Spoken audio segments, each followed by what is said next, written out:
Hey guys, I'm Jason Knoll, and right behind me is the baddest 1956 Ford ever built. It was built by us at Fat Fender Garage, and it's named Merlow.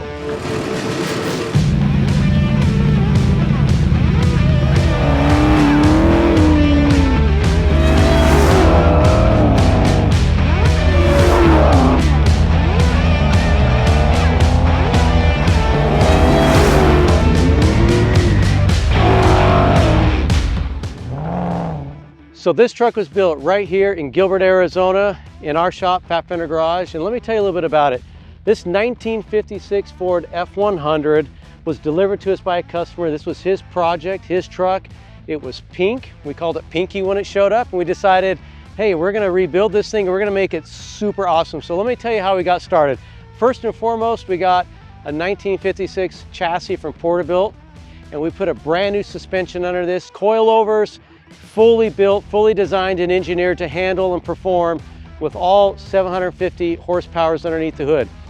And so we've got Willwood brakes, we've got a special aluminum Boyd welding tank in here, and we've got all the features that you're gonna want on a custom chassis.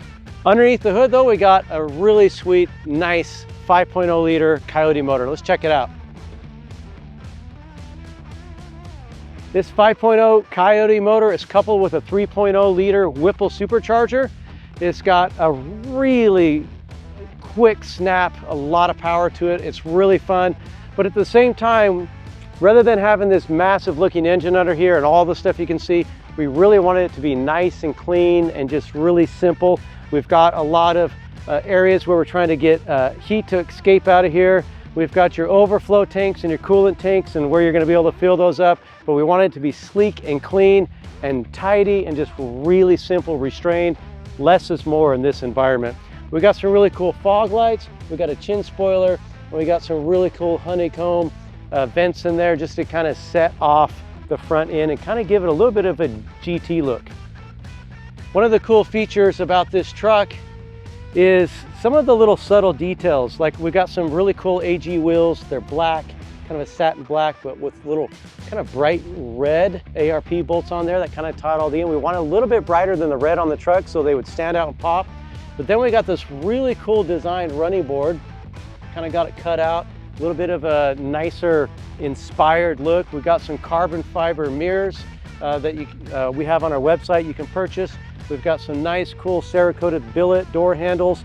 And then we've got these massive wide fenders back here that we widened out to be able to get these 335 tires mounted in the back. So these things were really sectioned and widened and allowed to get about 3 to 3.5 inches of width back here. But right back here, we got a really cool tail light. If you check this out, you can't see any wires. It's all tied in there. We basically wanted a nice, clean, little bit of a rocket ship look. And so we kind of put these really cool dark red lights to kind of tie in with the color of the paint. We've got a little bit of a rear diffuser, and then we got the exhaust tailpipes coming right out of this really cool billet looking exhaust turbine little look. It's really cool. I like it. I dig it.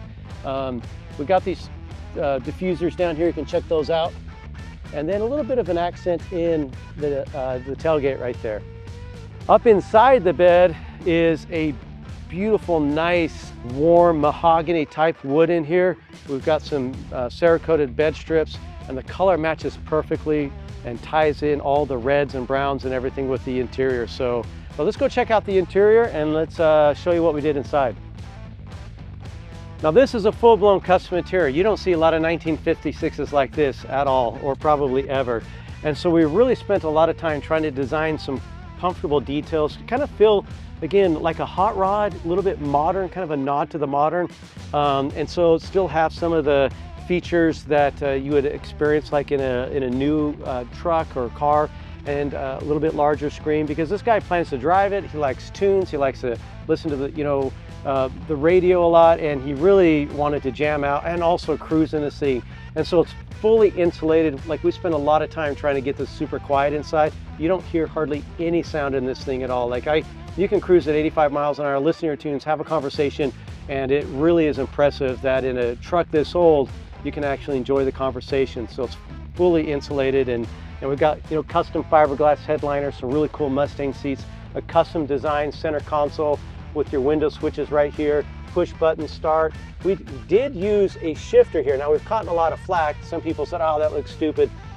But rather than have it on the column, we actually went with this purposefully so that we could actually have a kind of an armrest. You can kind of touch the radio. And then on the side, we use the truck shifter so we could actually shift manually and use, you know, first, second, third, fourth, fifth, sixth, so we can shift manually. So really cool. Of course, we got this out of a brand new truck, and so all the lighting is controlled right here real simple. You can push all the buttons, and of course, parking brake.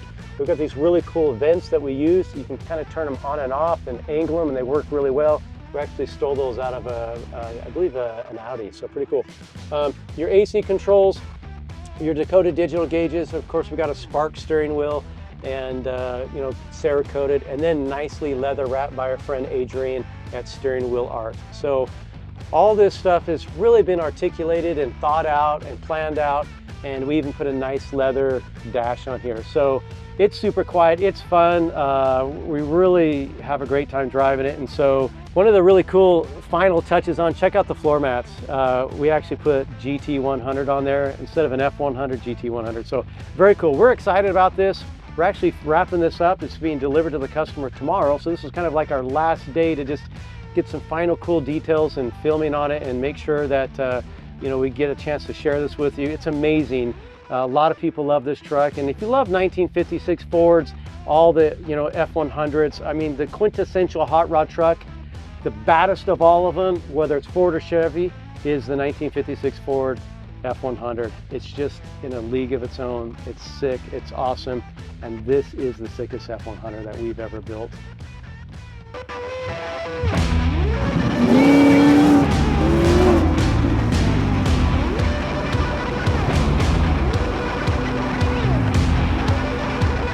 All right, so here we are. We're cruising around in this 1956 Ford, and frankly, it's hard to explain the driving experience, to be honest with you, because it really handles like a dream. Like the suspension and everything is just really perfect. That's one thing about Porterbuilt with his chassis. I mean, he's been doing it for 20 years, and so the reality is he's got it dialed in, it's perfected, and so it's like driving a go-kart. I mean, it really handles so good that you don't even realize that you're driving a 1956.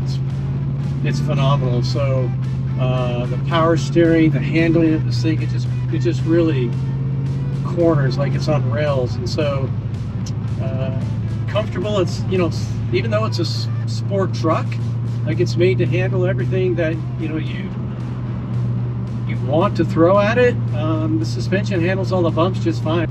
We're going over some bumps, a little bit of construction as we're kind of cruising through here, making our way to some cool areas, but the reality is it's comfortable. I'm not feeling a lot of it in my seat. It's smooth, and it's pretty amazing.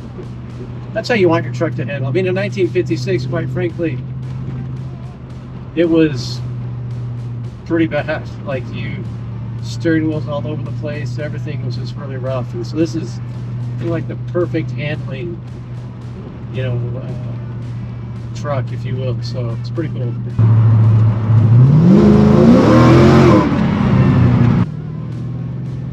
So I love all the features in the truck. I love the big display. It's very easy to operate. I love all the lighting. I love the gauges. But honestly, it's pretty hard to not enjoy 750 horsepower. I mean, this thing just, you throttle it, and honestly, it won't break loose in fourth, fifth, sixth gear, whatever you're in, it's gonna go. So it's pretty quick, but it handles itself pretty well. Like, even when we break loose, it still wants to track real nicely. And so if I'm on a straightaway and I mash it, or if I break loose at, you know, second gear, it holds true, you know, but that's what you want. That's, you know, the 4-link system helps kind of put that power down to the ground and track straight. So it's pretty impressive.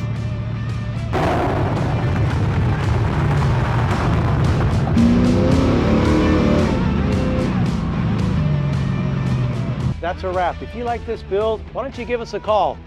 We are really excited about what we do here, You can check us out on our website. You can go to fatfender.com or just give us a phone call. It may not be 1956, but I'm sure you got something that you're thinking about building. Give us a call. We'll be happy to help you. Until next time, we'll see you later.